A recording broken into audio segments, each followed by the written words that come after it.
கர்த்தாவே உம் வார்த்தையை கேட்டிட காத்திருப்பேனே. எந்தன் ஜெப வேளை உமை தேடி வந்தேன். தேவா பதில் தாருமே. பார்த்துருக்கீங்களா? ரோட்டில் போயிட்டு இருக்கும்போது ஒரு வெள்ளை கோடு ஒன்று நடுப்புற போட்டு வச்சுருப்பாங்க, அதில் ஒரு மஞ்சள் கோடு ஒன்று போட்டு வச்சுருப்பாங்க. அது தொடர்ந்து வந்திருக்கும், இல்லைன்னா விட்டு விட்டு வந்திருக்கும். இப்படி மாறி மாறி அது என்ன செய்யுங்க, ஆமாம், அந்த ரோடு அந்த மார்க்கிங்லாம் வந்திருக்கும். அது மாத்திரம் இல்லாமல் அந்த பெயிண்டிங் லைன்ஸு, அது மட்டும் இல்லை சிம்பிள்ஸு, அது இந்த டிரைவர் கைடெல்லாம் போட்டிருப்பாங்க, முக்கோணம் அப்படி இப்படிலாம் போட்டிருப்பாங்க. அது மாத்திரம் இல்லை அந்த ஜீப்ரா லைன்லாம் என்ன பண்ணியிருப்பாங்க, புரியுதுங்களா? இதெல்லாம் போட்டிருக்கிறாங்க. இது எதுக்கு போட்டிருக்கிறாங்கன்னு சொன்னால் சேஃபாக போகணுங்கிறதுக்காக, இல்லைங்களா? ஒரு மனிதன் ஒரு டிரைவில் போகும் பொழுது சேஃபாக போகணும் அப்படிங்கிறதுக்காக அவங்க என்ன பண்ணியிருக்கிறாங்க, அந்த காரியங்கள் எல்லாம் அவர்கள் செய்திருக்கிறார்கள் என்பதை நம்ம பார்க்கிறோம். கர்த்தருடைய நாமம் மகிமைப்படுவதாக. ஆனால் அதை பார்க்காம இன்னைக்கு புரியாம எத்தனையோ பேர் என்ன செய்கிறாங்க, ஆமாம், வண்டி ஓட்டிட்டு போயிட்டு இருக்கிறது இன்னைக்கு நம்ம என்ன செய்கிறாங்க, நம்ம பார்க்குறோம். விபத்துக்குள்ளாகிறதையும் நம்ம என்ன செய்கிறோங்க, நம்ம பார்த்து கொண்டு இருக்கிறோம். அப்போ எதுக்கு இந்த மாதிரி கண்டிஷன்ஸ் எல்லாம் போட்டிருக்கிறாங்கன்னு சொன்னால் சில காரியங்களை நாம் கவனிக்க வேண்டும். அதே போல் இன்னைக்கு அந்த லைன் எல்லாம் கவனிக்காம வெறுமனை ஓட்டம் தெரியும்னு சொல்லிட்டு ஓடிட்டு இருக்கிறதுனால எந்த பிரயோஜனமும் இல்லை. ஒரு பிளைன் ரோடு இருக்குன்னு சொன்னால் நான் வேகமாக விரட்டிட்டு போகிறேன்னா சில கண்டிஷன்ஸ் போட்டிருப்பாங்க, அதை நான் பார்க்காம ஓட்டிட்டு போனால் விபத்து ஆகிறது. அப்போ அந்த கண்டிஷன்ஸை ஏன் நான் பார்க்கணும், சாலை விதிகளை ஏன் நான் பார்க்கணும் அப்படின்னா நம்முடைய சேஃப்டிக்கு. அதே மாதிரி இன்றைக்கு வேதங்களை வாசிக்கும் பொழுது நாம அதில் சில என்ன பண்ணியிருக்காங்க, லைன்ஸ் கொடுத்துருக்குறாங்க. அந்த லைனை கொஞ்சம் கவனித்தோம்னா நம்முடைய வாழ்க்கையில் ரட்சிப்பிலிருந்து நம்ம என்ன செய்ய மாட்டோம், விழுந்து போக மாட்டோம் என்பதுதான் உண்மையான காரியம். இப்போ அதை தான் நம்ம தியானிக்க போகிறோம். வாசிக்கலாம். சகரியா எழுதின புஸ்தகம் 9வது அதிகாரம் 9வது வசனம். சீயோன் குமாரத்தியே மிகவும் கலிகூறு, எருசலேம் குமாரத்தியே கம்பீரி, இதோ உன் ராஜா உன்னிடத்தில் வருகிறார். அவர் நீதி உள்ளவரும் ரட்சிக்கிறவரும் தாழ்மையுள்ளவரும் கழுதையின் மேலும் கழுதையின் குட்டியாகிய மரியின் மேலும் ஏறி வருகிறவராய் இருக்கிறார். அல்லேலூயா. இந்த வசனம் தான் இயேசு கிறிஸ்து என்ன செய்யறாருங்க, இந்த உலகத்தில் அதே போல அவர் பஸ்கா நாளிலே, அதற்கு முன்பதாக நாளில் அவர் என்ன செய்யறாருங்க, ஆமா, கழுதை குட்டியை கொண்டு வான்னு சொல்லி அதில் ஏறி அவர் என்ன செய்யறாரு, பவனி வருகிறதை பார்க்கும்போது எல்லாரும் என்ன பண்ணாங்க, குருத்தோலைகளை பிடித்து ஓசன்னா அப்படிங்கிற வார்த்தையை சொல்றாங்க. ஓசன்னா என்றால் என்ன?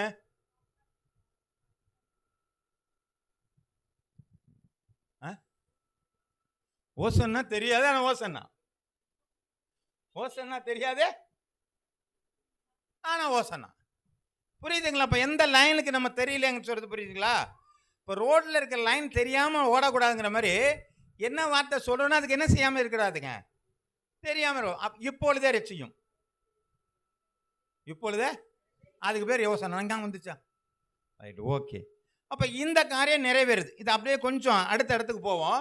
லூக்கா எழுதின புஸ்தகம் 19வது அதிகாரம் 37 38 வசனங்கள் வரை.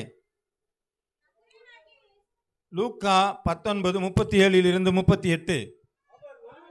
அவர் ஒலிவ மலையின் அடிவாரத்துக்கு சமீபமாய் வருகையில் திரளான கூட்டமாகிய சீசரெல்லோரும் தாங்கள் கண்ட சகல அற்புதங்களை குறித்து சந்தோஷப்பட்டு கர்த்தருடைய நாமத்தினாலே வருகிற ராஜா சோத்தரிக்கப்பட்டவர், பரலோகத்திலே சமாதானமும் உன்னதத்திலே மகிமையும் உண்டாவதா என்று மிகுந்த சத்தத்தோட இப்போ இவங்க தான் ஆரம்பிச்சு வச்சிருக்கிறாங்க. யாரு? சீசர்கள், ரைட்டுங்களா? அப்படிதானே? ஆமாம். இவர் என்ன பண்ணாங்க, என்ன சொல்லி சந்தோஷப்படுறாங்கன்னு சொன்னா, அவர் செய்த அற்புதங்கள் எல்லாம் என்ன போட்டிருக்கு இல்லம்மா, சீசர் எல்லோரும் தாங்கள் சகல அற்புதங்களையும் கண்ட சகல அற்புதங்களை குறித்து சந்தோஷப்பட்டு ஆமா, கர்த்தருடைய ராஜா சோத்தரிக்கப்பட்டவர். ஏன்னா அந்த அற்புதத்தெல்லாம் பார்த்தாங்க. அப்பா அவர் என்ன பண்ணிட்டாருங்க, கண்ணு தெரியாதவரை கண்ணு தெரிய வச்சுட்டாரு, முடமாக்குனவர் நடக்க வச்சுட்டாரு, குஷ்டரோகியை சுகப்படுத்திட்டாரு. இப்படி அநேக காரியங்களை குறித்து அவர்கள் சொல்லி ஆண்டவரை துதித்து என்ன செஞ்சாங்க, கர்த்தரை மகிமைப்படுத்தினார்கள். ஆமென். இப்ப அப்படியே யோவான் 12ஆம் அதிகாரம் 12 இருந்து ஒரு சில வசனங்களை வாசிக்க கேட்கலாம். யோவான் 12. மறுநாளிலே இயேசு எருசலேமுக்கு வருகிறார் என்று பண்டிகைக்கு வந்த திரளான ஜனங்கள் கேள்விப்பட்டு குருத்தோலை பிடித்து கொண்டு அவருக்கு எதிர்கொண்டு போகும்படி புறப்பட்டு, ஓசன்னா கர்த்தருடைய நாமத்தினாலே வருகிற இஸ்ரவேலின் ராஜா சோத்தரிக்கப்பட்டவர் என்று ஆர்ப்பரித்தார்கள். அல்லாமலும் சீயோன் குமாரத்தியே பயப்படாதே, ராஜா கழுதை குட்டியின் மேலும் ஏறி வருகிறார் என்று எழுதியிருக்கிற பிரகாரம் ஏறி போனார். அறியவில்லை. மேசு மகிமை அடைந்த பின்பு நினைவு கூர்ந்தார்கள். அன்றியும் அவருடனே கூட இருந்த ஜனங்கள் அவர் லாசருவை கல்லில் இருந்து வெளியே வரவழைத்து அவனை உயிரோடு எழுப்பினார் என்று சாட்சி கொடுத்தார்கள். அப்படிப்பட்ட அற்புதத்தை அவர் செய்தார் என்று ஜனங்கள் கேள்விப்பட்டதினால், பாருங்க, எல்லாரும் அந்த அற்புதத்தை பார்த்து அவர் செஞ்ச அதிசயங்களை பார்த்து அவர் எதிர்கொண்டு போய் என்ன பண்ணாங்க, ஆமா, குருத்தோலையை பிடிச்சிட்டு போனாங்க, இலத்தலையை கீழே விரிச்சாங்க, துணிகளை விரிச்சாங்க. என்ன பண்ணாங்க, எல்லாரும் ஓசன்னா பாடி அவருக்கு பின்னாடி என்ன பண்ணாங்க, ஆர்ப்பரித்து ஒரு பெரிய கும்பலை என்ன பண்ணியிருக்கேன். ஆமே, சொல்றது புரியுதுங்களா இல்லையாங்க? அவர் செய்த அற்புதங்கள்லாம் பார்த்துட்டு அப்படியே சந்தோஷப்பட்டு ஆண்டவரை மகிமைப்படுத்தி எல்லாரும் போறாங்க. இதுதான் அந்த ஊர்வலம் போகிறத பார்க்கணும். ஆமே, இன்னைக்கு குருத்தோலை ஞாயிறு. இன்னைக்கு காலையில ராத்திரியே என்ன பண்ணுவாங்க, குருத்துக்களை எல்லாம் வெட்டிட்டு வந்து என்ன செய்வாங்க, குருத்துக்களை வெட்டி கொண்டு வந்து அவங்க உட்கார குருத்தோலை எல்லாம் வச்சுட்டு என்ன பண்ணுவாங்க, குருத்தோலை கிடைக்கலன்னா சண்டை போட்டுவாங்க. இல்லம்மா, குருத்தோலை கிடைக்கல, ஒருத்தரும் வெட்ட விட மாட்டேன்ட்டான், என்ன பண்ண முடியுங்க? அந்த குருத்தோலை அம்மா இங்க கவனிங்கம்மா, குருத்தோலை என்ன இருக்குங்க, நான் சொல்றத கவனிங்க, கர்த்தருடைய நாம மகிமைப்படுவதாக. அந்த குருத்தோலை ஞாயிறுல குருத்து கிடைக்கலன்னா என்ன ஆகுங்க? என்ன ஒன்றும் சொல்ல மாட்டேங்கிறீங்க? ஆமா ஆமா, அன்னைக்கு அந்த குருத்தோலை ஞாயிறு நமக்கு என்னவா இருக்காதுங்க? ஆமா, ஐயோ, ஒரு பிளஸ்ஸிங்காவே இருக்காது. சே, இன்னைக்கு குருத்தோலையே கிடைக்கலையா, வருஷத்துக்கு ஒரு முறை தான் அந்த குருத்தை பிடிச்சிட்டு போவோம். அதுல ஒரு நமக்கு இந்த குருத்தோலை இங்க வச்சு சிலுவை போட்டு இப்படி கொண்டு போறதுல ஒரு சந்தோஷம். ஆமென். அது சிலுவை செய்யலனாலும் ஒரு ஓலையை பிடிச்சிட்டு போனாலும் நமக்கு என்ன செய்யுங்க? ஆமா, சந்தோஷமான காரியம். ஆமென். கர்த்தருடைய நாமம் மகிமைப்படுவதாக. அப்படிதான் இன்னைக்கு நம்ம ஊர்வலம் போறதெல்லாம் பார்க்கும் பொழுது ரொம்ப சந்தோஷமா இருக்குது. அவர் கழுதை மேல ஏறி போறாருன்னு பாக்குறாங்க. நம்ம ஊர்வலத்தில் முக்கியமானதுங்க கழுதை குட்டி அவசியம் தேவை, குருத்தோலை அவசியம் தேவை, சேலை துணியெல்லாம் அவசியம் தேவை விரிச்சு போடுறதுக்கு, அங்க இருக்கிற மரத்துல இருக்க தலைகள் எல்லாம் தேவை. இதெல்லாம் முக்கியமா. இதெல்லாம் இல்லைன்னா என்ன ஆகாதுங்க? பவனியே சரியா வராது. ஏசு வேணுமா வேணாமா? அப்ப யாரு முக்கியமானவங்க? இன்னைக்கு அவரு இல்லாம தான் குருத்தோலை கொண்டாடி. ஆமே. அப்ப நமக்கு எது முக்கியமாய் போனது? அதற்கு ஆண்டவருக்காக செய்ய வேண்டிய காரியம் இருக்கு பார்த்தீங்களா? இந்த சடங்குகளை முக்கியப்படுத்தி விட்டோமே தவிர இயேசுவை முக்கியப்படுத்தவில்லை. ஆமே. கர்த்தருடைய நாமம் மகிமைப்படுவதாக. இது எப்படிங்க இது சொல்றீங்க அப்படின்னா, ஐயா, இந்த நாட்களில எல்லாரும் பவனி போறாங்களே, அப்படியே ஊரமா போறாங்களே, சிலுவை தூக்கிட்டு போறாங்களே, அதாவது ஓலையை பிடிச்சிட்டு போறாங்களே, மரியாளுடைய இந்த குட்டி கழுத குட்டி பின்னாடி போறாங்களே, ஓசன்னா பாடி போறாங்களே, அடுத்த வாரம் நீ எல்லாம் எங்கேயா போன? ஆமே. அடுத்த வாரம் எங்க போன? தனியா நிக்கிறாருங்க அவரு. ஆமே. புரியல, வாசிங்க. யோவான் எழுதின புஸ்தகம் 12ஆம் அதிகாரம் 24வது வசனம். மெய்யாகவே மெய்யாகவே நான் உங்களுக்கு சொல்லுகிறேன், சாகாவிட்டால் செத்ததை ஆகில். யார் சொன்னது? இது வரலும் ஓசனா பாடிட்டு இருக்கும்போது ஆண்டவர் சொன்னாரு, கோதுமை மணி சாகனண்டா, அதுதான் முக்கியம். அதுதான் ஆண்டவர் சொல்றாரு. ஆமே, கர்த்தருடைய நாமம் மகிமைப்படுவதாக. ஆண்டவர் உயிரோடு இருக்கும்போது அவர் செய்த அற்புதங்களா நினைச்சு பவனி போகும்பொழுது ஏராளமாய் திரிந்த ஆட்கள் சிலுவை தூக்கி வரும் பொழுது ஒருவரும் வரவில்லை. ஆமேன், ஆமேன். பவனி வருவது முக்கியம் அல்ல, சிலுவை தான் முக்கியமான ஒரு காரியம். ஆமேன். அதற்குத்தான் இந்த உலகத்துல வந்தார். அதை தேடித்தான் ஆண்டவர் வந்தார். தான் சாக வேண்டும் என்பதற்காக தான் வந்தார். தன் ஒரே பேரான குமாரனை விசுவாசிக்கிறவன் எவனோ அவன் கெட்டு போக கூடாமல் நித்திய ஜீவனை அடையும்படிக்கு அவரை கொலை செய்யும்படியாக ஆண்டவர் இந்த உலகத்திலே கொடுத்தார். அல்லேலூயா. ஏங்க இவ்வளவு பேர் பவனி போனீங்களே, ஒரு ஆளாவது போகக்கூடாதா? உற்சாகமான சீசர்கள் பேதுருவை பார்த்து சொல்றான், ஐயா ஆண்டவரே, நீ லாசரெல்லாம் உயிர் தெழும்பினவரே. இப்ப கேட்டான் அவனை, சத்தியமா எனக்கு யாரையும் தெரியாது. அப்படித்தானே சொன்னாரு. ஒரு வேலைக்காரியை பார்த்து ஒரு பயப்படுறாரு. சத்தியம் பண்ணவும் சபிக்கதும் இல்லையா? அவரை பார்த்து அவரோட இருந்த பார்த்தோம், நான் இல்லைப்பா, வேற ஆளு. இந்த தாடி வச்சுக்கிட்டு இருப்பாரு ஒருத்தர், மனம் திரும்புன்னு சொல்லியிருப்பார். அவர் தானே சொல்ற, எனக்கு அவரெல்லாம் தெரியாது. இப்படியெல்லாம் சொன்னாரான்னு தெரியல, சொல்றேன். என்ன தெரியாது அவரு, சத்தியமா எனக்கு தெரியாது. சபிக்க வர தொடங்கிட்டாரு அவரு. ஆமே, சத்தியம். அது எப்படி சபிச்சாருன்னு எனக்கு தெரியல. அந்த மாதிரிலாம் நம்ம சபிக்க வேண்டாம் இல்லைங்களா? சபிக்க மனம், சத்தியம் மனமும் சபிக்கவும் தொடங்கினாருன்னு பாக்குறோம். ஒருத்தர் சட்டையெல்லாம் கழட்டி விட்டுட்டு ஓடி போயிட்டாரு. ஆமே, இருக்கு இல்லையா? ஆமா, பைபிள்ல இருக்கு, படிச்சிருந்தா தெரிஞ்சிருக்கும். ஆமே, அப்ப எல்லாரும் ஓடி போயிட்டாங்க. இவர் ஒருத்தர் மாத்திரம் சிலுவை சுமந்து போனார். அதுவும் ஒரு என்னங்க, ஒரு ஊர்வலம் தான், ஒரு பவனி தான். சிலுவையை தூக்கி திருவெல்லாம் ஓடிட்டு இருக்காரு. அத்தனை கசையடிப்பட்டவராய் போறாரு. ஏன் அவரோடு கூட ஒருவரும் போகவில்லை? இன்றைக்கு நாம் ஒரு நல்ல பண்டிகைக்கு கொடுக்கிற அந்த முக்கியத்துவம் தேவனுக்கு நாம் கொடுக்கிறோமா? அல்லேலூயா, அல்லேலூயா. நல்ல ஃபெஸ்டிவல் இது. பார்த்தீங்கன்னா அந்த பக்கம் ஊர்வலம் வர்றதை பார்த்தீங்கன்னா, சப்பரத்தை இழுத்துட்டு வர்றது என்ன, வீட்டுக்கு வீடு நிறுத்துறது என்ன, அந்த போகிற வழியெல்லாம் தண்ணி ஊற்றுறது என்ன, எதுக்கியா ஊற்றுறீங்க என்னன்னே தெரியல. ஏன்னா அவங்கெல்லாம் செய்கிறாங்க, அது மாதிரி நம்மளும் செய்வோமே. ஏதாவது இந்த பண்டிகை நமக்கு தலைகால் புரியாது, என்ன பண்ணுறோன்னு தெரியாமல் என்ன பண்ணுவாங்க, பண்ணிக்கிட்டு இருக்கிறோம். அந்த ஆண்டவரை மட்டும் வேண்டிட்டோம்.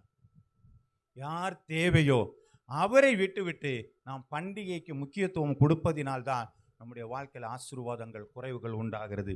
ஏசாயா எழுதின புஸ்தகம் 53வது அதிகாரம் 7ஆம் வசனத்தை வாசிக்கலாம்.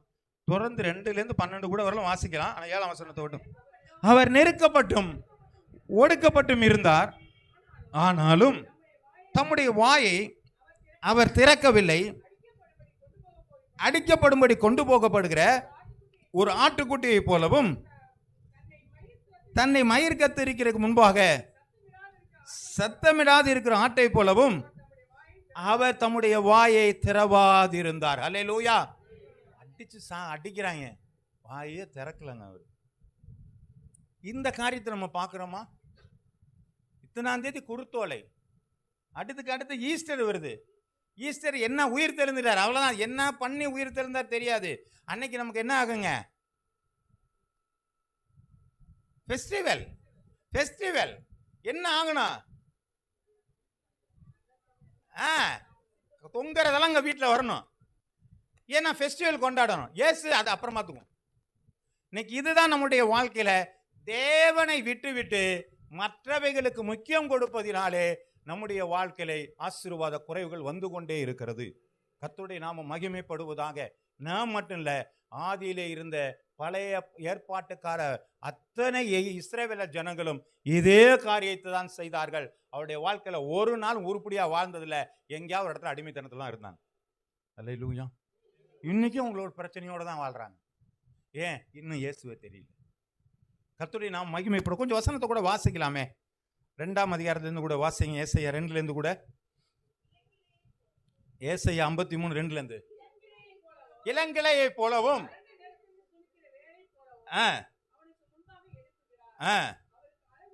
அவருக்கு அழகும் இல்லை, சௌந்தரியமும் இல்லை. அவர் பார்க்கும் பொழுது அவர் விரும்பத்தக்கதான ரூபமும் இல்லை.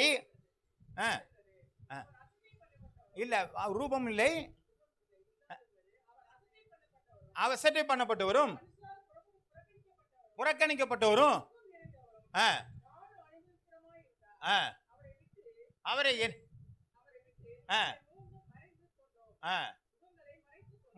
மறைத்து கொண்டோம். அவர் அசட்டை பண்ணப்பட்டிருந்தார். அவர் எண்ணாமற் போனோம்.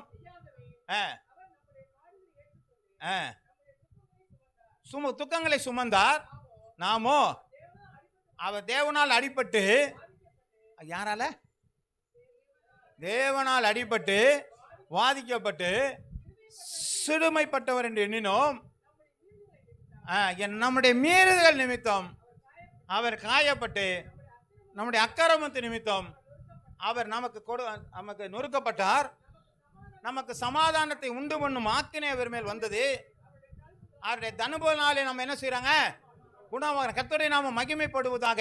நமக்கு வரவேண்டிய தவறுகள், நமக்கு வரவேண்டிய தண்டனைகளை அவர் சுமந்து கொண்டு இருக்கிறார். ஆனால் அவர் புறக்கணிக்கப்பட்டு இருக்கிறார். ஆமே. அவர் செலிபிரேட் ஆகி அவர் வந்துட்டு இருக்கிறாரு. அவரை சீசரெல்லாம் புகழ்ச்சியா பேசிட்டு இருக்கிறாங்க.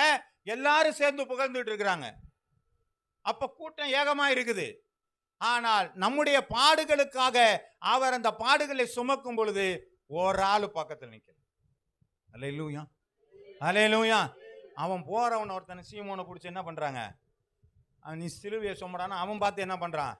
இதை எப்படா அந்த ஆளு சுமந்தாருன்னு சொல்லிட்டு அதை தூக்கிட்டு கொஞ்சம் தூரம் போறான். அவனும் பின்னாடி ரட்சிக்கப்பட்டிருக்கிறான். பின்னாடி சபை சரித்திரங்கள் அவன் சொல்லப்பட்டிருக்கு. அவனும் ரட்சிக்கப்பட்டிருக்கிறான். கர்த்தருடைய நாம மகிமைப்படுவதாக. பாருங்க, ஒரு செலிபிரிட்டி, ஒரு புகழ்ச்சியான ஒரு காரியம் வரும் பொழுது எல்லாரும் சேர்ந்து என்ன பண்றாங்க? கும்பலா இருக்கிறாங்க. ஆனால் ஒரு பாடுகளான ஒரு காரியம் நமக்காக தேவன் படும் பொழுது ஒரு ஆளு பக்கத்தில் இல்லாத இருக்கிற காரணம் அவர் அசட்டை பண்ணப்பட்டு இருக்கிறார். ஆமே. நாம எங்க நிக்கணும்னு சொன்னா அவர் பாடுகளோடு நின்றால்தான் நமக்கு சந்தோஷமான காரியம் உண்டாகும். அல்லேலூயா, அல்லேலூயா. பாவத்தை மறைக்கிறவன் வாழ்வடைய மாட்டான், அதை அறிக்கை செய்து விட்டு விடுகிறவன் இரக்கம் பெறுவான்னு சொன்னா, அந்த பாடுகளுக்கூடாக இருந்த இயேசுவை பார்த்தால் மட்டும்தான் நம்முடைய பாவம் என்ன செய்யுங்க? போகிறதா இருக்கிறது. பவனி வருகிற இயேசுவை பார்த்து என்ன பண்ண போறீங்க? நான் சொல்றது பார்த்தீங்களா? ஆனா நமக்கு பிடிச்சது எதுங்க? ஆமா, இந்த வசனத்தை பார்க்கும் பொழுது அவர் காணக்கூடாதபடிக்கு அந்த கேடு அடைந்தாருன்னு போட்டிருக்கோம். முகத்தை பார்க்க முடியல, அந்த கேடு அடைந்தாருன்னு போட்டிருக்கோம். ஆனா நம்ம என்ன பண்றோன்னா, ஒரு சிலுவையில அழகா என்ன பண்றாங்க? ஒரு ஏசுநாதரை போட்டு அவருக்கு தலையில இங்க ஒரு சொட்டு ரத்தம், இங்க ஒரு சொட்டு ரத்தம், இந்த அளவுலேயே வச்சுக்கிட்டு நம்ம என்ன பண்றாங்க? ஏன்னா அதுக்கு மேல போட்டா நம்மளால என்ன பண்ண முடியாதுங்க. ஆமா, பார்க்க முடியாது. அது மட்டும் இல்ல, நிறைய பேர் வீட்டில் அதெல்லாம் கொண்டே போக மாட்டாங்க. அப்படித்தானே? பாடுபட்ட சொருவெல்லாம் என்ன இருக்காதுங்க. ஏங்க அதானங்க நமக்கு விடுதலை கொடுத்துச்சு. ஆனா என்ன பண்ண மாட்டாங்க?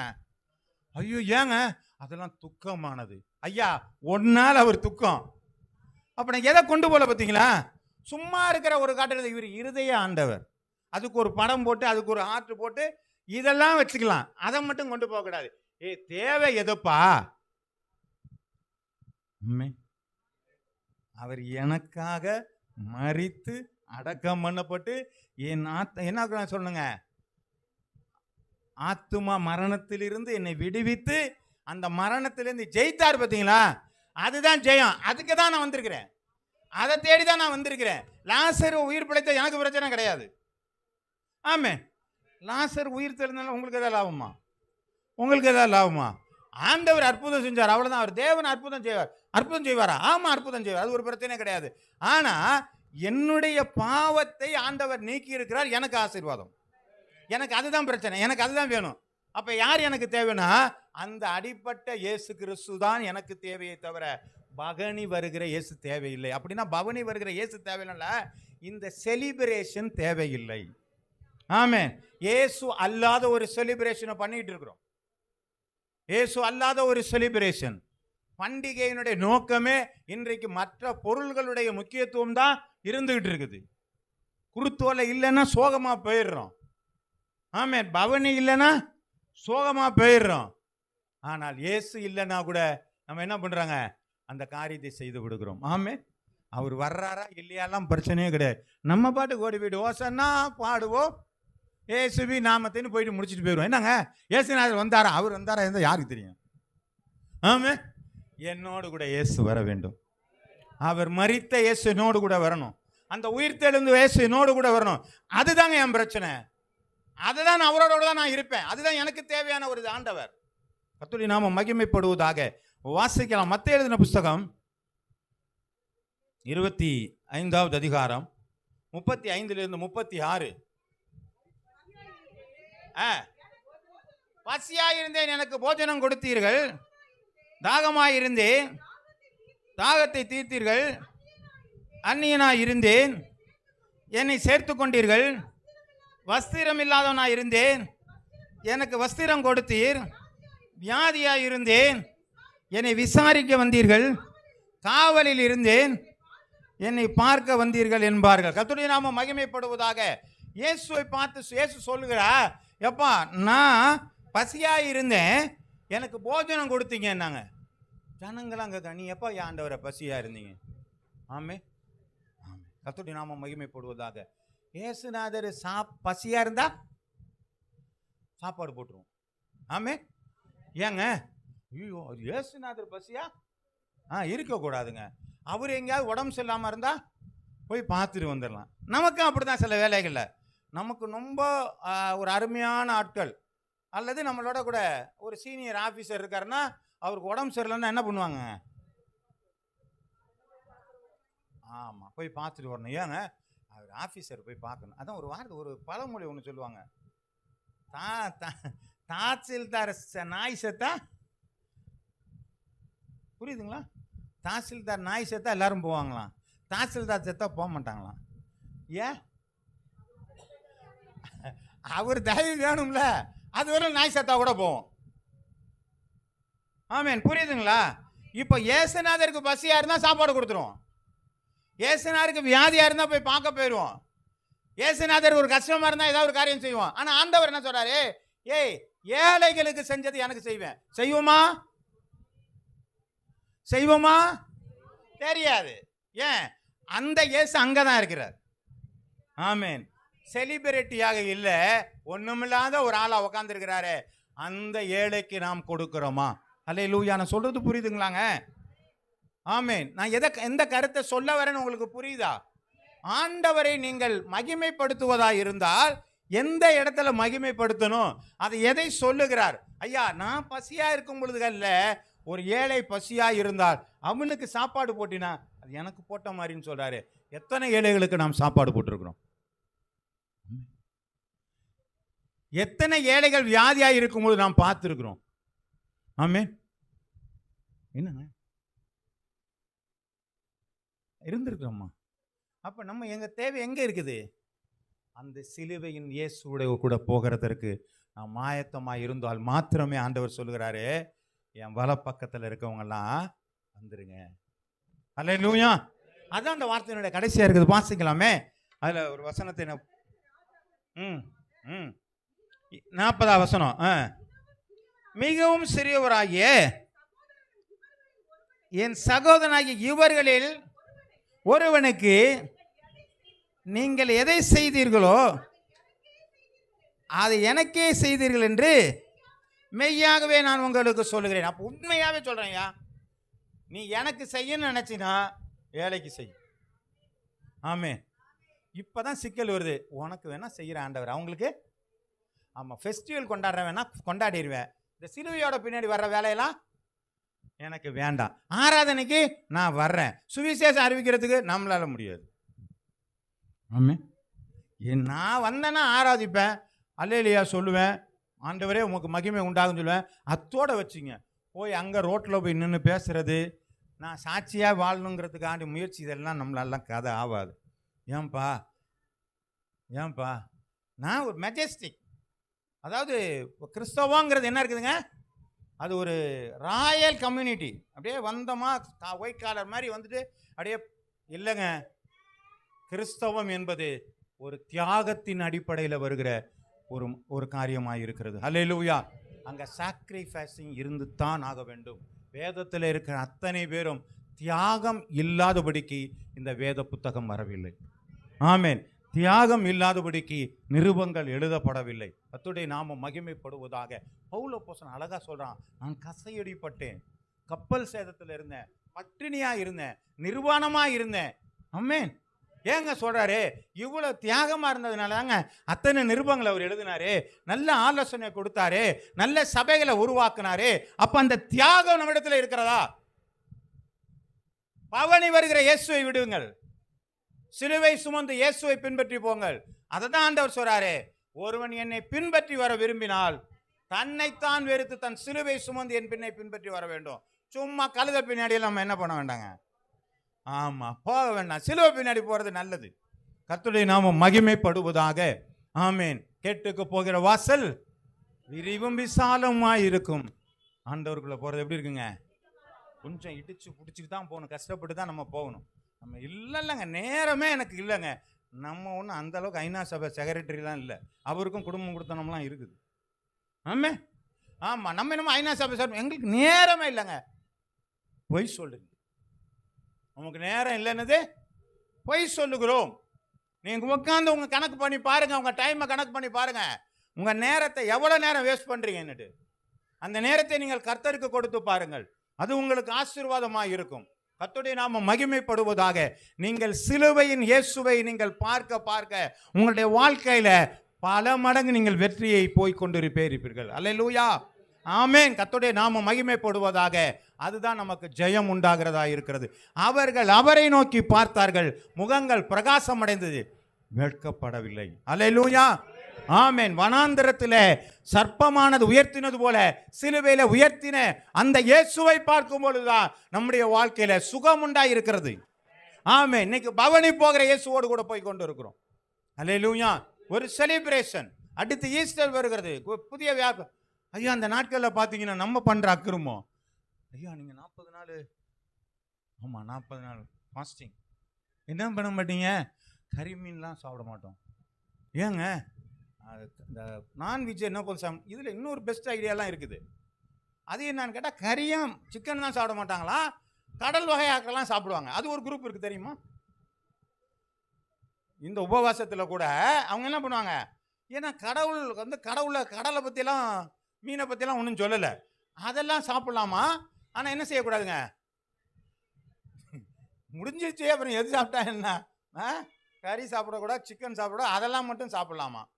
இது ஒரு ஐடியா. நான் 40 நாள் நாங்கள் சாப்பிட மாட்டோம். வேறு என்ன பண்ணோம்? நாங்கள் பொட்டு வைக்க மாட்டோம். சரி. வேறு என்ன பண்ணோம்? பூ வைக்க மாட்டோம். சரி, வெரி குட். அப்புறம் என்னங்க அப்படின்னா, நல்லதே பண்ண மாட்டோம். நல்லதுன்னா என்னங்க? இந்த கல்யாணம் பண்ணுறது, இந்த வீடு கிரகப்பிரவேசம் பண்ணுறது, இதெல்லாம் என்ன செய்ய மாட்டீங்க. ஏன்யா? பண்ணுனா என்னையா? ஐயோ, இதெல்லாம் தபசு காலத்தில் பண்ணவே கூடாது. ஆமே, ஆமே. என்ன இந்த 40 நாள் என்ன பிரச்சனை உனக்கு? என்ன உபவாசம் இருந்துட்டீங்க நீங்கள்? பட்டினி கிடந்திருக்கிறோம், அவ்வளோதான். ஒன்றும் பைபிள் வசனத்தெல்லாம் தியானிக்கலை. அதனால தான் 40 நாள் நம்ம தியானிச்சுட்டு இருக்கோம். அல்லேலூயா. இப்போ நமக்கு எது தேவை தெரியுதுங்களா? பட்டினி கிடக்கிறது பிரச்சனை இல்லை, உபவாசம் இருக்கிறது தேவையில்லை. நான் அதை செய்ய மாட்டேன், இதை செய்ய மாட்டேன் தேவையில்லை. நான் வேதத்தை தியானிச்சிருக்கேன் 40 நாள். தைரியமாக வந்து சொல்கிறாங்கல்ல, இன்னைக்கு ஆண்டவரை பற்றி நான் நல்லா தெரிஞ்சுக்கிட்டேனே, அதுதான் தேவை. நீங்கள் பவனி வருகிற இயேசுவை காட்டிலும் சிலுவையில் இருக்கிற இயேசுவை நீங்கள் புரிந்து கொண்டீர்களானால் நம்முடைய வாழ்க்கையில பரலோக ராஜ்யம் நிச்சயம்.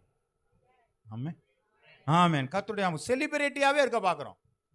யாரு செலிப்ரேஷனை பார்க்குறோம், செலிபிரிட்டி யாரும் என்னங்கிறத பார்க்க மாட்டேங்கிறோம். அவரை விட்டுட்டோம் இல்லைங்களா? ஆமென். கர்த்தருடைய நாமம் மகிமைப்படுவதாக. பார்க்குற பொழுது யாத்திராம் எழுதின புஸ்தகம் 32ஆம் அதிகாரம் 4லேருந்து 6 வசனங்கள் பாருங்க. நம்ம எப்பொழுதுமே எதை விரும்புகிறோம் சொன்னால் சந்தோஷத்தையே பார்க்குறோம்.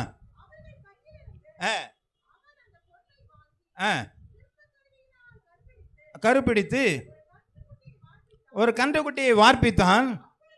அப்பொழுது அவர்கள், இஸ்ரவேலரே, தெய்வங்கள் இவைகளே என்றார்கள். ஆரோன் அதை பார்த்து,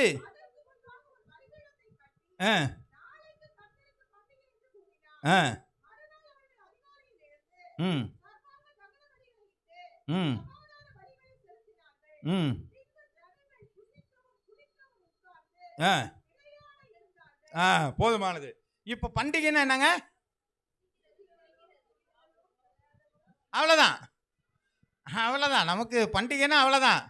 உட்காரணும், சாப்பிடணும், ஆமா, துதிக்கணும். துதிக்கலாம் கிடையாது, குடிக்கணும். ஆமா, அது விளையாடணும். இதுதான் ஒரு இது. ஒரு ஆண்டவரை ஒருத்தர் கொண்டு வந்துட்டாரு. அது என்ன ஆண்டவர்னு அவருக்கு தெரியல. அவர் என்ன பண்ணாரு? ஒரு கண்ணுக்குட்டியை கொண்டு வந்துட்டாரு. ஏன்னா எகிப்தினுடைய கடவுள் கண்ணுக்குட்டி. அதை அவர் கொண்டு வந்து இதாண்டாப்பா உங்களை விடுதலை ஆக்கிச்சு பாருங்கடான்னு சொன்னோன்னு அவர் என்ன பண்ணிட்டாங்க? அவர் எழுந்திருந்து புசிக்கவும் குடிக்கவும் விளையாடவும் தொடங்கினார்கள். அதுக்கு தான் மல்லு கட்டிட்டு கிடக்குறாங்க ஆரோனை. அப்பா எனக்கு ஆண்டவரை கொண்டா, மோசைக்கு போனது என்னாச்சுன்னு சொல்லி எங்களுக்கு ஆண்டவர் தேவை. ஆண்டவர் எதுக்குடாப்பா உங்களுக்கு தேவைன்னா நான் கூத்தடிக்கணும். ஆமே, கூத்தடிப்பதற்காக ஆண்டவர் வரவில்லை. ஆமே, நீங்கள் பண்டிகை கொண்டாடுவதற்காக வரவில்லை. ஆண்டவர் கொண்டாடிய பண்டிகை வேறு. ஆண்டவர் சொன்ன பண்டிகைகள் 7 விதமான பண்டிகைகளை குறித்து ஆண்டவர் சொல்லியிருக்கிறார். அந்த பண்டிகையை நாம் கொண்டாடுவதில்லை. அதற்கு பதிலாக நாம் கொண்டாடுகிற பண்டிகைகளே வேறு. ஆமே, அவரை நினைவு கூறும்படியான பண்டிகைகளை சொல்லியிருக்கிறோம். அவர் சொல்லுகிற தன்னை பற்றியதான பண்டிகை குறித்து அவர் சொல்லிக்கிட்டு இருக்கிறார். முதற்கனியின் பண்டிகை, முதலாவதாக கனியாக வந்தது ஆண்டவராக இயேசு கிறிஸ்துவினுடைய பண்டிகை. ஆமாங்க, கர்த்தருடைய நாமம் மகிமைப்படுவதாக. வாரங்களின் பண்டிகை அங்கே இருக்குது. உப்பு இல்லாதபடிக்கு, புளிப்பில்லாதபடிக்கு பண்டிகை கொண்டாடணும். அப்போ என்ன சொல்கிறாங்க? உங்கள்கிட்ட பாவம் இல்லாத காலங்களை கொண்டு வாங்கன்னு சொன்னாங்க. ஆமேன். ஆண்டவரை அடிக்கப்படுகிற நாள் வருகிறது. 50வது நாள் பெந்தேகோஸ்தே பண்டிகை வருகிறது. ஆமேன், கர்த்தருடைய நாமம் மகிமைப்படுவதாக. பரிசுத்த ஆவியானவர் வருகிறதான பண்டிகை வரப்படுகிறது. கூடார பண்டிகை இருக்கிறது, எக்கால பண்டிகை இருக்கிறது. ஆண்டவர் இப்படியெல்லாம் பண்டிகையை கொண்டாட சொன்னா நாம என்ன கொண்டாடிட்டு இருக்காங்க? இயேசுநாதர் பிறந்தாரு, இயேசுநாதர் செத்தாரு, இயேசுநாதர் உயிர் தெழுந்தாரு. ஆமே, நம்ம வேற ரூட்டு போயிட்டே இருக்கிறோம். சிற்ப கருவியை பிடிச்சி நம்ம என்ன பண்றோம்? கண்ணுக்குட்டி தயார் பண்ணிட்டு போயிட்டு இருக்கிறோம். ஆனால் ஆண்டவர் சொன்ன காரியத்தில் நாம் செயல்படுவது இல்லை. அது என்னங்க? ஒன்றுமே இல்லைங்க அது. ஆமே, ஆமே, நீங்கள் சொன்ன ஒரே ஒரு பண்டிகை மட்டும் எங்களுக்கு பிடிக்கும். என்னப்பா அது? இந்த பஸ்கா ஆட்டு மட்டும் எங்களுக்கு பிடிக்கும். ஏன்பா? அது தானே உட்கார வச்சு நல்லா மொக்க சொல்லியிருக்கிறீங்க. ஆமேன். இடுப்பில் வார கட்டிக்கணுமா, காலில் செருப்பை போட்டுக்கணும். ஏன்னா டக்குன்னு இருந்துச்சு ஓடுறதுக்கு வசதியா. எகிப்துலேருந்து விடுதலை போகிறாங்கல்ல, அதனால எல்லாத்தையும் வச்சுட்டு என்ன பண்ணுங்க? ஒரு வீட்டுக்கு தேவையான ஆடு அடிச்சுக்கணும்ப்பா. நாங்கள் 4 பேர் இருந்தால் ஒரு ஆடு அடித்தா எவ்வளோ பேர் சாப்பிட்றது? நல்லா உட்காந்துட்டு நல்லா என்ன பண்ணுறாங்க? அவங்க நல்லா சாப்பிடணும். அந்த பண்டிகை நமக்கு என்ன பண்ணுங்க? ஆமாம், பிடிக்கணும். ஏன்? நல்ல சாப்பாடு கிடைக்குது, ஆகாரம் கிடைக்குது, நல்லா சாப்பிடணும். இல்லை, ஆமாம், நல்ல சாப்பாடு கிடைக்கணும். ஆனால் நிலைக்கால்களில் இருக்கிற ரத்தத்தை மறந்து போயிருக்கிறோம். ஆமேன். பலிப்பட்டதான அந்த ஆட்டுக்குட்டியுடைய ரத்தத்தை நாம் மறந்துட்டோம். அது இருக்கிறதுனால தான் உள்ள உக்காந்து சாப்பிட முடியும். ஆமேன். இல்லைன்னா சங்காரதனம் உள்ளே வந்துட்டு போயிடுவான். ஆமேன். அப்போ நம்முடைய பாதுகாப்பே ஆண்டவர் என்பதை மறந்து நாம் இன்றைக்கு கொண்டாட்டங்களில் ஈடுபட்டு கொண்டிருக்கிறோமே தவிர இயேசுவை நாம் மறந்து போயிருக்கிறோம். அல்லேலூயா. வாசிங்க யாத்திராகமம் எழுதின புஸ்தகம் 12வது அதிகாரம் 11லிருந்து 13வது வசனம் வரை. அதை புசிக்க வேண்டிய விதமாவது, நீங்கள் உங்கள் அறைகளில் கச்சைகளை கட்டிக்கொண்டு உங்கள் கால்களில் பாதரட்சைகளை தொடுத்து கொண்டும் உங்கள் கைகள் தடியை பிடித்து கொண்டும் அதை எப்படி புசிக்கணுமாங்க? தீவிரமாய் புசிக்க கடவீர்கள். அது கர்த்தருடைய பஸ்கா. பாஸ்கா இல்ல, பஸ்கா. அந்த ராத்திரியிலே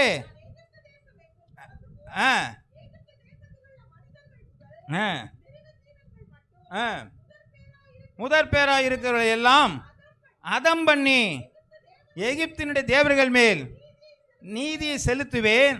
நானே கர்த்தர். நீங்க இருக்கும் இடங்கள் வீடுகளில் அந்த இரத்தம் உங்களுக்கு அடையாளமாய் இருக்கும். அந்த இரத்தத்தை நான் கண்டு உங்களை கடந்து போவேன். நான் எகிப்து தேசத்தை அழிக்கும் பாதை உங்களுக்குள்ளே வராது. ஆமே, பஸ்கா கொண்டாட்டம் முக்கியம் அல்ல, வாசலுக்கு ரத்தமே முக்கியமானதாக இருக்கிறது. ஆமே, நீ பஸ்கா கொண்டாடி திங்கிறத்துல ஞாபகத்தை வச்சுட்டு ரத்தத்தை தெளிக்காம மட்டும் முடிச்சு போச்சு கதைன்னு அர்த்தம். ஆமே, ஆமே, இன்னைக்கு அதை தான் செஞ்சுட்டு இருக்கிறோம். ஆண்டவரை மறந்துட்டாங்க. ஆண்டவர் சொல்றார், என் தேவன் 2 பெரிய காரியங்களை செய்தார்கள். என்னை விட்டு விட்டார்கள். தண்ணீர் நிற்காத வெடிப்புள்ள தொட்டிகளை தங்களுக்கு என்று சேர்த்து கொண்டார்கள். இன்னைக்கு ஆண்டவரை விட்டுட்டாங்க. நிறைய காரியங்கள் ஆண்டவரை விட்டுட்டோம். எந்த ஒரு காரியத்தை நம்ம ஜெபிக்கிறதுல கூட பார்த்தீங்கன்னா ஒரு சிஸ்டமேட்டிக் வச்சுருக்குறோம். ஒரு பாரமாக ஜெபிக்கிற மாதிரிலாம் எனக்கு தெரியல. நம்ம ஜெபிக்கிற ஜெபமெல்லாம் இருக்குன்னா, நம்ம சொல்லுவாங்களே ஸ்கூலில் என்ன சொல்கிறாங்க, தென்னை மரத்தை பற்றி ஒரு கட்டுரை வரைக. அது மாதிரி தென்னை மரத்தை பற்றி ஒரு கட்டுரை வரைகிற மாதிரி தான் நம்முடைய ஜபங்கள்லாம் இருக்கு. அந்த வேதத்தில் வாசிக்கிறாங்க, என் தலை கண்ணீரும் என் கண்கள் கண்ணீர் ஊற்றுமா இருந்தால் நலமா இருக்கும். இதாங்க ஜபம். இப்படி நம்ம என்னைக்கு ஜபம் பண்ணியிருக்கிறோம்? அழுக வரமாட்டேங்குதுங்க. அழகான வார்த்தைகள் வருகிறது, ஆடம்பரமான வார்த்தைகள் வருகிறது, ஒன்றும் பிரயோஜனம் கிடையாது. ஆண்டவர் சொல்கிறார், திறப்பின் வாசலில் நிற்கவும் சுவரை அடைக்கவும் ஒரு மனுஷனை தெரியணும், ஒருவனையும் காணேன். இருதயம் உடஞ்சு போகணும். இருதயம் உடஞ்சு போய் அழ கத்துக்கணுங்க. அப்படி கத்துக்கிற ஜபம் தான் இன்னைக்கு மனதில் மாற வைக்கிறது. வெல்ஸ் தேசத்தில் ஒரு பெரிய எழுப்புதல் உண்டாகிறதற்கான காரணம் அருமையான பக்தனுடைய அந்த முழங்கால் வேண்டுதல்கள். அழுது ஜெபம் பண்ணாரு. அந்த தேசமே ஒரு எழுப்புதல் உண்டானது. ஒரு சின்ன புள்ள கூப்பிட்டுங்க வா நான் ஜெபம் பண்ணுறேன்னு சொல்லி கூப்பிட்டு ஜெபம் பண்ணா ஒவ்வொருத்தரும் பரிசுத்த ஆவியை பெற்றுக்கிட்டாங்க. இங்கே உட்காந்து அவர் ஜெபம் பண்ணா ரோட்லலாம் அழுதுகிட்டு போகிறாங்க. காரணம், ஆவியானவருடைய கிரிகள் நடக்கிறது. அறையுண்ட தேவனை பார்த்தார்கள், ஆடம்பர தேவனை பார்க்கவில்லை. அல்லேலூயா. ஒரு ஃபெஸ்டிவலுக்காக ஆண்டவரை நாங்கள் பார்க்கலங்க.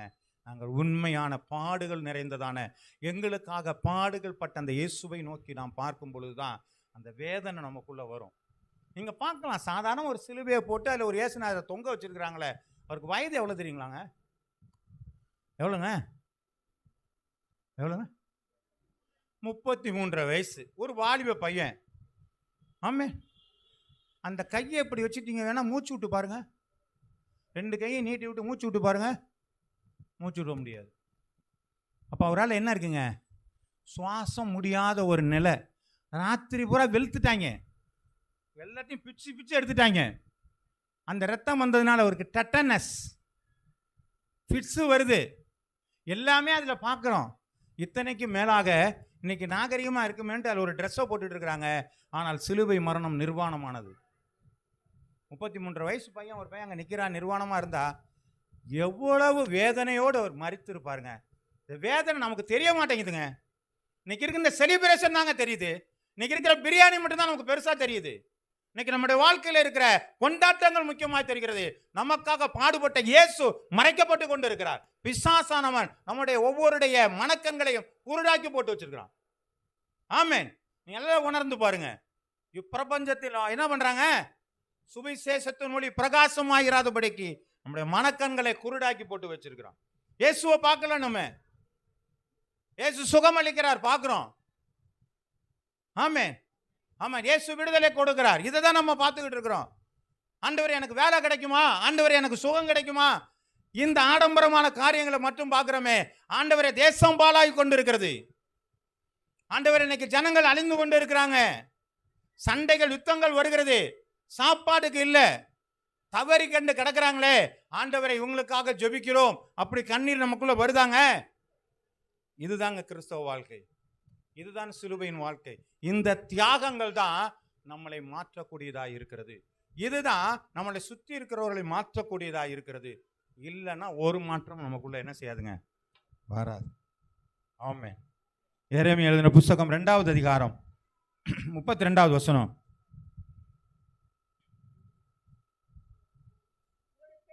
ஒரு பெண் தன் ஆபரணத்தையும் ஒரு மணவாட்டி ஆடைகளையும் மறப்பாலோ, என் ஜனங்களோ எண்ணி முடியாத நாட்களாய். அப்ப எதை மட்டும்தான் மறக்க முடியாதுங்க? எதை மட்டும்தாங்க மறக்க முடியாது? எதை மட்டுங்க மறக்க முடியாது? அது என்ன போட்டிருக்கு? என்ன ஆபரணம்? என்னங்க நகையை யாராவது மறந்துடுவோமா? நல்ல ட்ரெஸ்ஸுகளை மறந்துடுவோம், அதெல்லாம் மறக்க மாட்டோம். ஆண்டவரை மட்டும் என்ன பண்ணுவாங்க? அதெல்லாம் போட்டிருக்கு. ஓசியா எழுதின புத்தகம் 4வது அதிகாரம் 6வது வசனம்.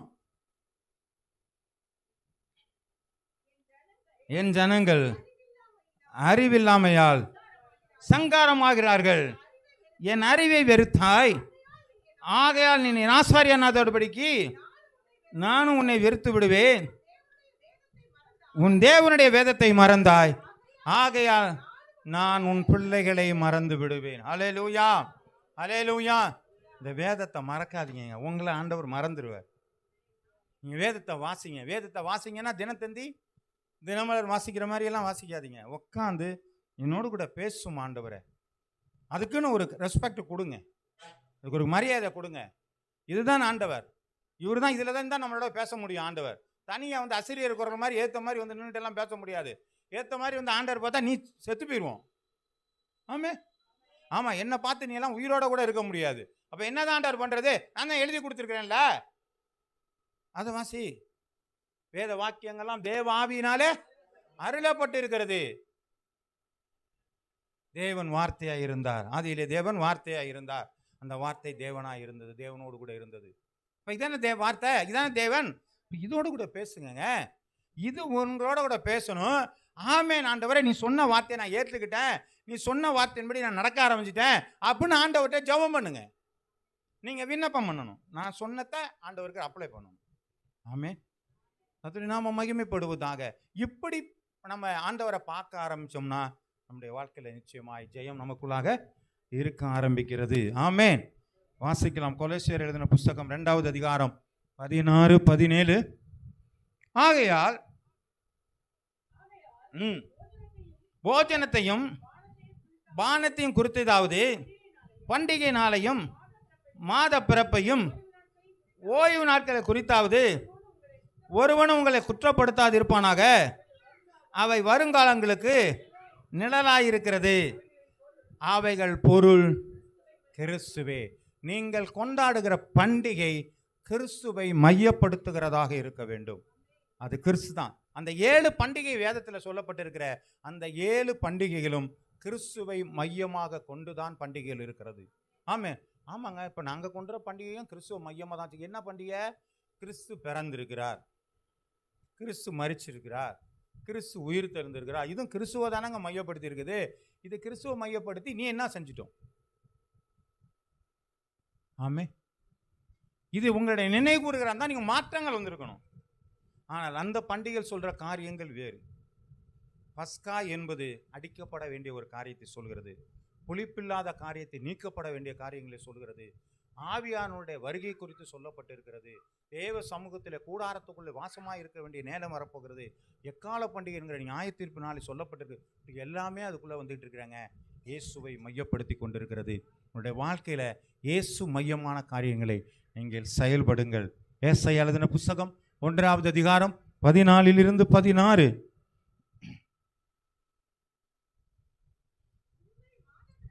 உங்கள் மாத பிறப்புகளையும் உங்கள் பண்டிகைகளையும் என் ஆத்துமா வெறுக்கிறது, அவருக்கு வருத்தமாய் இருக்கிறது. அவைகளை சுமந்து இளைத்து போனேன். கிறிஸ்துமஸ் கொண்டாடி அப்பா நான் இழைச்சு போயிட்டேன்ப்பா, ஈஸ்டர் கொண்டாடி நான் இழைச்சு போயிட்டேன். ஆமே. நீங்கள் கைகளை விரித்தாலும் மறைக்கிறேன், நீங்கள் மிகுதியாக ஜெபம் பண்ணினாலும் கேளேன். உங்கள் கைகள் இரத்தத்தினால் நிறைந்திருக்கிறது, உங்களை கழுவி சுத்திகரியுங்கள். உங்கள் கிரிகளின் பொல்லாப்பை என் கண்களுக்கு மறைவாய் அகற்றிவிட்டு. ஆமாம் அப்பா, உன் பண்டிகையெல்லாம் வச்சு ஒரு வாரமாக வச்சுட்டு வா. நீ செய்ய வேண்டிய காரியம் என்னன்னு கேட்டால், முதல்ல உன்னை சுத்திகரிச்சுக்கோ. தீமை செய்யலை முதல்ல விடு. ஆமே. இது அந்த கிறிஸ்மஸ் எப்படா வரும்னு பார்த்துக்கிட்டே இருப்பாங்க. கிறிஸ்மஸ் வந்தால் என்ன பண்ணுங்க, இன்னைக்கு கிறிஸ்மஸ் ஃபெஸ்டிவல் என்ன பண்ணலாங்க, தண்ணி அடிக்கலாம் வா. அதுக்கப்புறம் ஜனவரிக்கு தான் வந்திருக்கிறான். ஆமே. கொண்டாட்டம் ஒரு வாரம். இன்னைக்கு ஒரு வாரம் ஆரம்பிச்சாச்சு. இப்போ இது வரலாம் இருந்தாலும் ஒட்டு மொத்தமாக ஈஸ்டர் அன்னைக்கு என்ன பண்ணிடுவாங்க, ஆமாம் அங்கே டாஸ்மாகார குத்தகை எடுத்துடுவாங்க. ஏன்னு கேட்டால் நாங்கள் ஐயோ அன்றைக்கி ஃபெஸ்டிவல் கொண்டாடுறாங்க. ஏப்பா ஏசுநாதரை விட்டுட்டு இதை வச்சுட்டு என்ன பண்ண போகிறோம்? இன்னைக்கு நம்முடைய வாழ்க்கையில் ஃபெஸ்டிவல் என்று சொல்கிற கொண்டாட்டங்களுக்கான கும்பல்கள் அதிகமாக சேர்ந்து கொண்டது. ஓசன்னா பாடி மகிழ்ந்து கொண்டார்கள். ஆனால் அடுத்த ஒரு வாரத்திலே வர இருந்த அந்த சிலுவையினுடைய பவனியில் ஆட்கள் யாரும் இல்லைங்க. ஆண்டவர் எதிர்பார்க்கிற ஒரே ஒரு காரியம், என்னை பின்பற்றி வா, என்னை பின்பற்றி வா. ஒருவன் என்னை தன்னைத்தான் வெறுத்து தன் சிலுவை சுமந்து என்னை பின்பற்றி வர கடவுள். நீங்களும் நானும் உண்மையான ஒரு விசுவாசியாக இருப்போமானால் பண்டிகைக்கு வேணான்னு சொல்லலைங்க, சந்தோஷமாய் செலிப்ரேட் பண்ணுங்க, சந்தோஷமாய் நீங்கள் விருந்து பண்ணி சாப்பிடுங்க, உங்களுடைய உறவினர் நண்பர்களை கூப்பிட்டு பரிமாறுங்க, நல்லதான காரியம். ஆனால் தேவனை விட்டு விடாதிருங்க, தேவனை விட்டுறாதீங்க. அவர் தாங்க நமக்கு எல்லாமே காரியம். அந்த சிலுவையின் நாயகனை விட்டுட்டு இன்னும் பண்ண முடியாதுங்க. சிலுவை என் முன்னே, உலகம் என் பின். இந்த வேதத்தை நமக்கு முன்னாடி வச்சுட்டு உலகத்தை பார்த்தா உலகம் அற்பமாய் தெரியும். ஆனால் உலகத்தை எனக்கு வச்சுட்டு பின்னாடி பைபிளை பார்த்தா பைபிள் அற்பமாய் தெரியும். ஆமே, இன்னைக்கு அதுதான் நடந்துக்கிட்டு இருக்கு. உலகத்தை முன்னாடி வச்சுட்டு தான் பைபிளை பார்த்துக்கிட்டு இருக்கோம். ஏங்க நாங்கள் அந்த உலகத்தில் பார்க்குறோங்க, பைபிளை பார்த்துக்கிட்டு சபையை பார்த்துக்கிட்டே இருந்தால் எங்கள் வாழ்க்கை எப்படி ஓட்டுறது? ஐயா, இதுதான் ஐயா உன் வாழ்க்கையை, இதை நீ ஒழுங்காக வச்சு தான் உன் வாழ்க்கையை ஆண்டவர் மாற்றி காட்டிடுவார். அல்லேலூயா, ஸ்தோத்திரம். கர்த்தருடைய நாமம் மகிமைப்படுத்துவார். எத்தனையோ சாட்சிகள் இருந்தாங்க, ஆண்டவரை மட்டும் விசுவாசித்த மனிதர்கள். சாத்ராக், மேஷாக், ஆபேத்து நேவா ஆண்டவரை மையமாய் நிறுத்தி பார்த்தான். எரிகிற அக்கினி சூளை கூட அவனுக்கு வாசனையான ஒரு இடமாக மாறியது. அல்லேலூயா. அவனுடைய உடம்பு கருகலை, நாரலை. ஆண்டவர் அவனோடு கூட இருக்க ஆரம்பித்தார். தானியேலை கொண்டு போய் சிங்கக்கவியில போட்டாலும் அவன் தேவனை விட்டு விடவில்லை. அவன் சிங்கத்தினுடைய வாய்களை தேவதூதர்கள் மூலமாய் கட்டப்பட்டிருக்கிறான். இதுதாங்க வாழ்க்கை. இதெல்லாம் இதுக்கு தான் நமக்கு சொல்லி கொடுக்குறாங்க. இதுதான் நமக்கு விட்னஸ்ஸு, இதுதான் நமக்கு உதாரணம். இதை பார்த்து தான் நம்முடைய வாழ்க்கையை மாறணும். நம்ம இதை விட்டுட்டு நம்ம என்ன பண்ணுறாங்க, இன்னைக்கு கொண்டாட்டங்களை முக்கியப்படுத்தி கொண்டு இருக்கிறோம். ஆண்டவர் அதை மாற்ற உதவி செய்வாராம்.